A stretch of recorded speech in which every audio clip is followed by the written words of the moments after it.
இலங்கைக்கான 5வது மற்றும் 6ஆம் கட்ட மீளாய்வு சர்வதேச நாணய நிதியத்தின் இயக்குநர் சபை இன்று கூடுகிறது.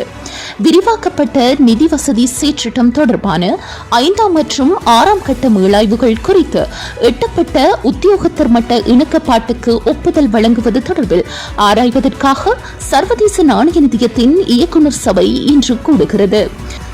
இதுகுறித்து கருத்து வெளியிட்டுள்ள இலங்கைக்கான சர்வதேச நாணய நிதியத்தின் சேற்றிட்ட பிரதானி எவான் பவஜோவியா, கடந்த சில ஆண்டுகளில் இலங்கை பொருளாதார ஸ்திரத்தன்மையை உறுதிப்படுத்துவதிலும் வெளிநாட்டு கையிருப்பு மட்டத்தை வலுப்படுத்துவதிலும் மற்றும் சந்தை நம்பகத்தன்மையை மீள கட்டியெழுப்புவதிலும் குறிப்பிடத்தக்க முன்னேற்றத்தை அடைந்துள்ளதாக தெரிவித்துள்ளார்.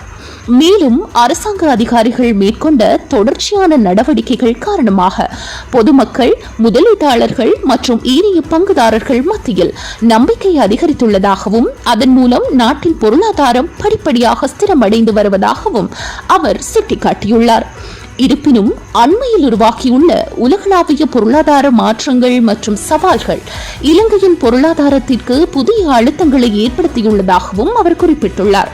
எனினும் கடந்த காலத்துடன் ஒப்பிடுகையில் இலங்கையின் கொள்கைசார் கட்டமைப்பு தற்போது வலுவான மற்றும் முன்னேற்றகரமான நிலையில் இருப்பதாகவும் இலங்கைக்கான சர்வதேச நாணய நிதியத்தின் பிரதிநிதி பாராட்டு வெளியிட்டுள்ளார்.